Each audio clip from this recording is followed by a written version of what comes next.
옛날 옛적에 어린 소녀가 있었다. 부자 아버지가 사악한 계모와 결혼하자 그녀는 두 딸과 함께 집에 정착했습니다. 그들의 얼굴은 아름답고 하얗지만 그들의 마음은 사악하고 잔인했습니다. 그리고 불쌍한 소녀에게 힘든 시간이 왔습니다. 아침부터 저녁 늦게까지 그들은 물을 나르고 스토브를 데우고 음식을 요리하고 설거지를 하고 빨래를 하는 등 더러운 일을 하도록 강요했습니다. 게다가 이복 자매들은 최대한 그녀를 화나게 하기 위해 최선을 다했습니다. 그들은 그녀를 조롱하고 완두콩과 밀을 재에 부었고 그녀는 앉아서 그들을 골라했습니다. 저녁에 일에 지쳤을 때 그녀는 침대가 아닌 스토브 옆바닥에서 자야 했습니다. 그리고 그녀는 항상 재에 먼지, 더러움 속에 있었기 때문에 그녀의 자매들은 그녀를 신데렐라라고 불렀습니다. 그러나 어느 날 왕은 3일 동안 계속되는 잔치를 시작하고 그의 아들이 신부를 선택할 수 있도록 그 나라의 모든 아름다운 소녀들을 잔치에 불렀습니다. 2명의 지명된 자매가 그들도 잔치에 올 수 있다는 것을 알았을 때 그들은 즉시 옷을 입고 정리하기 시작했습니다.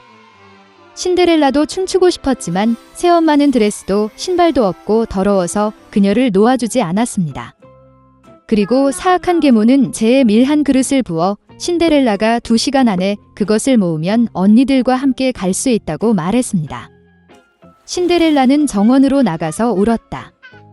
그리고 나서 2마리의 흰 비둘기가 날아와 다른 3무리가 뒤를 이었습니다. 그들은 재를 휩쓸고 쪼개기 시작했고 그래서 그들은 그릇에 있는 모든 곡물을 선택했습니다. 1시간도 채 안 되어 일을 마치고 모두가 돌아왔습니다. 신데렐라는 계모에게 그릇을 가져와서 잔치에 갈 수 있다고 생각하면서 기뻐하기 시작했습니다. 그러나 그녀의 계모는 어쨌든 그녀를 들여보내지 않을 것입니다. 그녀는 신데렐라에게 등을 돌리고 딸과 함께 공을 향해 달려갔다. 집에 아무도 없을 때 신데렐라는 바닥에 앉아 슬픔에 잠겼다.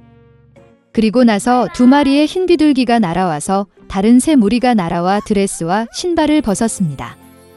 그녀는 빨리 드레스를 입고 신부에게 왔습니다. 그들은 그녀의 이복 누이와 계모를 보았고 그것이 이상한 공주일 것이라고 생각했습니다. 그녀는 황금빛 드레스를 입고 너무 아름다웠습니다. 그들이 신데렐라라는 사실은 결코 생각하지 못했습니다. 왕자는 그녀를 만나러 나와 그녀의 손을 잡고 춤을 추기 시작했습니다. 그리고 그는 신데렐라를 너무 좋아해서 다른 여자와 춤추고 싶지 않았습니다. 그녀는 저녁까지 춤을 추고 집으로 돌아가려고 했지만 왕자는 그녀를 배웅해달라고 요청했습니다. 그는 이것이 누구의 아름다운 소녀이고 그녀가 사는 곳을 알고 싶었습니다. 그러나 신데렐라는 그에게서 도망쳐 비둘기장 위로 올라갔습니다. 왕자는 비둘기장을 파괴하라고 명령했지만 그 안에 아무도 없었습니다. 그리고 가까운 곳에서 그는 그의 아름다운 낯선 사람을 찾을 수 없었습니다.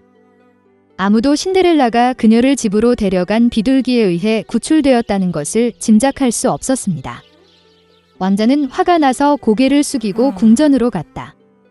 그리고 갑자기 그는 신발을 보고 그것을 들어 올렸습니다. 그것은 너무 작고 우아하고 순금으로 가득 차 있었습니다. 왕자는 신데렐라가 도망쳤을 때 왼발의 신발이 계단 중 하나에 남아있다고 생각했습니다. 왕자는 기뻐했고 이 신발의 여주인과 신발이 어울리는 사람을 찾으라고 명령했습니다. 그는 그 신발과 결혼할 것입니다. 부모는 무도회에서 돌아왔고 신데렐라가 제 위에 셔츠를 입고 잠들어 있고 난로 옆에 희미한 불빛이 켜져 있는 것을 보았습니다. 2 자매는 내일 금색 구두를 입을 만큼 운이 좋기를 바라면서 방으로 갔다. 다음 날 왕자는 집에 와서 장래의 아내의 신발을 신어보고 싶은 사람은 모두 나와야 한다고 말했다. 2 자매가 나왔고 계모는 신데렐라를 집에 가두고 그녀를 내보내지 않았습니다. 언니는 작은 신발을 입었습니다. 여동생이 입어보았습니다. 신발이 좋습니다. 왕자는 곧 떠날 뻔했지만 신데렐라는 창밖으로 나와 그에게 달려갔다. 그리고 그녀는 신발을 신었고 그것은 그녀에게 딱 맞았습니다. 왕자는 그녀의 눈을 들여다보았고 그가 춤을 추는 아주 아름다운 소녀를 그녀에게서 알아차렸습니다. 그는 신데렐라를 데리고 그녀를 말에 태우고 그녀와 결혼식을 하기 위해 탔습니다. 그리고 그는 자매들과 계모들에게 그들의 집에 갇히고 결코 그곳에서 내보내지 말라고 명령했습니다. 이것이 그들이 악의와 속임수로 처벌받은 방법입니다. 옛날 옛적에 어린 소녀가 있었다. 그녀의 이름은 하이디였습니다. 하이디의 부모는 죽었고 디트 이모가 그녀를 돌보았습니다. 그러나 어느 날 그녀는 그 소녀를 할아버지에게 데려가야 했습니다. 그는 산속의 작은 집에서 살았기 때문에 말이 많지 않았습니다. 이모는 다른 도시에서 일자리를 찾았기 때문에 한동안 할아버지와 함께 소녀를 떠나야 했습니다. 아투스의 할아버지는 사람과 멀리 떨어져 혼자 사는데 익숙합니다. 따라서 그는 손녀에게 매우 만족했지만 그것을 보여주는 방법을 몰랐습니다.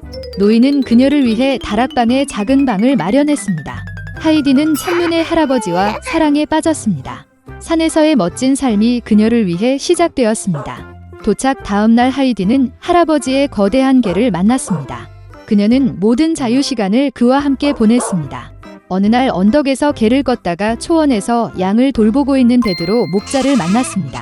아이들은 친구가 되었고 피터는 하이디를 데리고 산에서 산책하기 시작했습니다. 하루 종일 장난치는 하이디는 정말 행복하다고 느꼈다. 동시에 그녀는 할아버지를 결코 잊지 않았으며 모든 일에서 그녀는 집 주변에서 그를 도왔습니다. 그녀가 가장 좋아하는 것 중 하나는 빵을 굽는 것입니다. 하이디는 그것을 피터의 엄마에게 가져왔고 그녀는 차례로 소녀에게 신선한 염소 우유를 주었습니다. 여름이 끝나고 겨울이 왔습니다. 피터는 학교에 가기 시작했습니다. 그러나 하이디는 학교에 가기에는 아직 너무 어렸다. 따라서 디트 이모는 소녀를 도시로 데려가 퇴근 후 집에서 가르치기 위해 돌아왔습니다. 아투스의 할아버지는 매우 화가 났지만 여전히 손녀가 읽고 쓰는 법을 배울 수 있도록 손녀를 보내주셨습니다. 하이디도 매우 화가 났지만 이모는 곧 산으로 그녀를 돌려보내겠다고 약속했습니다. 도시에 도착한 이모는 소녀를 크고 아름다운 집으로 데려갔습니다. 그곳에서 하이디는 클라라 소녀를 만났습니다. 그녀는 어린 시절에 겪은 사고로 인해 걸을 수 없었고 의자에서 움직였습니다. 앤티는 친구가 없었기 때문에 클레러와 함께하기 위해 하이디를 집으로 데려왔습니다.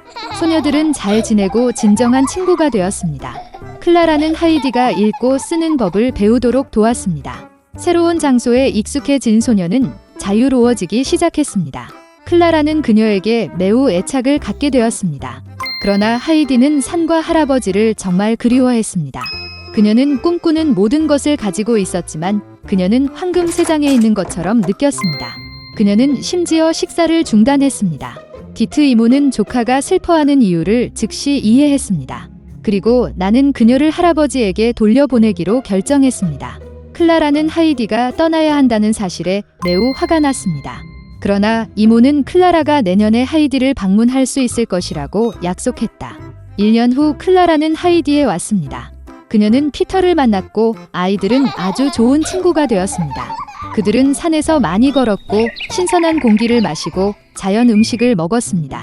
그러나 얼마 후 피터는 하이디가 다시 클라라와 함께 도시를 떠날 것이라고 걱정하기 시작했습니다. 그리고 어느 날 그는 클라라의 휠체어를 절벽에서 던졌습니다. 그는 이것이 모든 문제를 해결할 것이라고 생각했습니다. 그러나 휠체어가 없었고 신선한 산 공기 덕분에 클라라는 훨씬 강해졌습니다. 그리고 잠시 후 그녀는 전혀 걸을 수 있었습니다. 디트 이모는 그녀의 눈을 믿을 수 없었습니다. 그리고 베드로는 그의 행동을 매우 부끄럽게 느꼈습니다. 그는 클라라의 휠체어를 절벽에서 던졌다고 인정했습니다. 물론 소녀들은 그를 용서했습니다. 그리고 아이들의 행복한 우정은 평생 보존되었습니다.